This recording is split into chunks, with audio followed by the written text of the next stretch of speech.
Hey everyone, Jake here from Made for the Range. Welcome back to the Made for the Range YouTube channel. Today, doing a really cool video and fortunate enough to do it in their spot. So we've got the 3 brand new Sub70 drivers. Yes, the 3 brand new Sub70 drivers. Really cool lineup here because we have a standard model, a pro model, and the brand new JD model, which is just tweaked enough that it's its own separate head and done in with design properties from John Daly. So he's the one that kind of took the lead on this to build a driver that he thought was the perfect one for him. We'll have a little bit of fun with this one later on. But first we're gonna test off the Pro and the standard model. We should see a little bit of a difference in spin and launch characteristics between both heads. The Pro is actually also a little bit smaller than the standard head is too. So without trying to get into it too much, we'll talk about the tech later. Let's hit some balls with each one of them and we'll talk about the data.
All right, so lots of fun there. I went ahead and I cleaned up the data a little bit. Had only a few rough swings in there.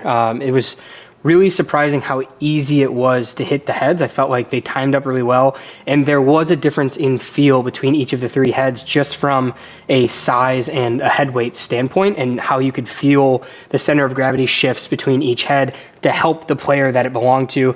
And what I really like is that the data absolutely supports what they were trying to achieve with these heads. So if we start here with just the standard one, we're getting about 157 miles an hour at 3,200 spin, launching a little bit high at 14, and our carry ends up being at 262. For me, if I was gonna play that standard head, I would probably go into the 9 degree, but I tested everything here in 10.5 just to keep it as stable as we can. Again, tested everything too with a Mitsubishi Diamana WB63, the exact same shaft, just swapped it between heads, and we used the exact same tee and the exact same ball throughout the entire test.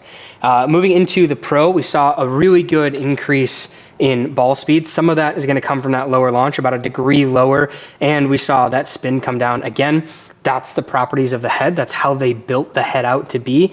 And we did gain a bunch of difference, or a bunch of distance because of that. So we went from 262 to 272 with the ball rolling out quite nicely. Usually for me, when you start to see spin numbers come down, and 2,800 is still plenty to keep the ball in the air, but you'll start to see spin numbers come down. And as we move into the JD, we can see the pattern here is that the ball is going to roll out significantly. So barely a little bit more carry in the standard JD configuration, a little bit less ball speed. And that's because for me and my swing, I'm not hitting the JD head the way the JD head is designed to be hit.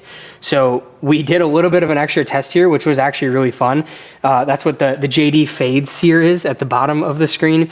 And with that, I was swinging it more appropriately for how they designed the head to be swung. So the JD version is a little bit different. The geometry of the head is just a little bit different than the Pro, but it's made to be a huge low spin cut. It is not meant to hit a draw with. So a lot of players that are gonna play that JD head are even gonna turn that head down to the 6 degree mark or the 6.5 degree mark on the sleeve, and they're gonna hit that big high cut because it's gonna lower that spin.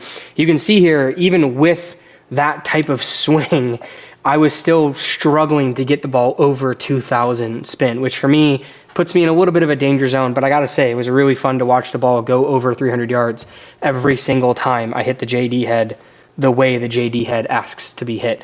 The JD head also did have the highest individual ball speed. We had 2 balls go over 160, which for me is always great. The Pro had a ball go over 160, which is why you see that average bump up as well. But really cool stuff here. And then if we go into the dispersion chart up here, this was kind of nuts. The JD head, both in the fades and in the standard configuration, were so consistent. If you put a relatively consistent swing on that head, it's going to give you a consistent result, which is always good to see. And then the standard was easily the most forgiving head. I was actually surprised a little bit by the consistency that you need out of the Pro head. I think that the Pro head, being just a little bit smaller and kind of that different geometry with a little bit lower spin, definitely somebody who's more confident in their driver, somebody who's eager to get on the tee and hit their driver versus somebody who's a little reserved. And then you still get plenty of performance out of that standard head with tons and tons of forgiveness if you're the player that maybe steps up to the tee with just a little bit of concern for what's going to happen. You're going to be super comfortable in that standard head. So real quick, we're going to get off foresight and we're just going to talk through the tech of these heads, because there's a really cool story with how they developed these. And this is actually the first time that they've had a patent on a driver, and coming from a DTC company like SUB70, that's a really, really big deal. All right, so let's talk about the tech behind these drivers real quick, because as a DTC company, SUB70 actually went out and they contracted and designed and worked with an individual who's been in the golf space for quite a long time. And this is the first time that a DTC company has really stepped outside of that DTC market and gone on to design their own products from the ground up. And they actually have patents on several parts of this design, which is really, really cool to see them kind of carving out their own path, starting with this new family of drivers. So the big deal here is what they're calling their art technology. And essentially what they are saying is that M.O.I in a club head is measured as if the club head is a freestanding object. But that's just not the case, because if you take this head and you have to play it, you're going to put a shaft in here. So the way that M.O.I is traditionally measured, horizontally and vertically across the face, may not be the most accurate way to generate that M.O.I measurement. What they're saying and what their design is based around is that the axis of the shaft going into the head is how you have to define M.O.I. And you're going to notice as soon as you put any of these heads at the address position behind the golf ball, there's a huge bulge on the face. But one key here is that there is not much bulge and roll. It's really just one singular face curvature instead of multiple, because of the way that they've developed this around that shaft axis, so that the toe and the heel are a little bit more forgiving and provide a little bit more stability than you would normally see from their past generation of woods, which is, again, really cool to see them finding a way to innovate in the DTC market. I think that's really, really amazing. Obviously, the standard head, you're going to have more of that, so there's going to be more face curvature for more help on those mishits. You're also going to have the turbulators per se up top. I know that that's probably a ping thing, but hey, this is my content. Nobody pays me for it.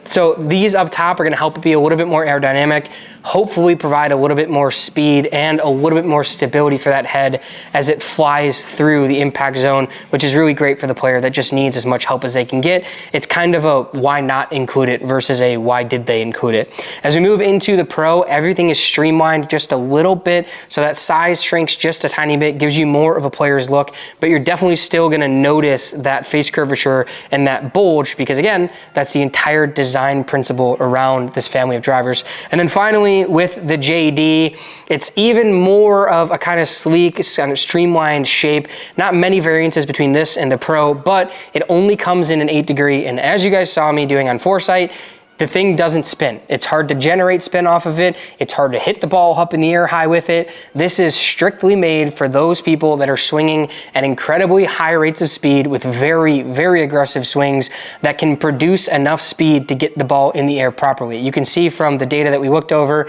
hitting this normally for me with my draw shape, not so great. But as soon as I turned into a John Daly-esque swing and started trying to get it out to the right side of the range there, it worked absolutely beautifully, and we saw every single ball in that circumstance go over 300 yards, which for me is always always a plus, no matter what we're doing. So really cool stuff here from the SUB70. Again, I love to see them innovating in the DTC space and trying to carve out their own path, working with other people inside the industry to try to get that heritage of design and try to improve on their products while still maintaining the incredible value that these are sold for. So this is still going to be something that's not going to absolutely break the bank for you. And I think that's the absolute best part of the entire family here. If you want to look at these for yourself, go to golfsub70.com. Check out all the information they have available and definitely pick one up for yourself.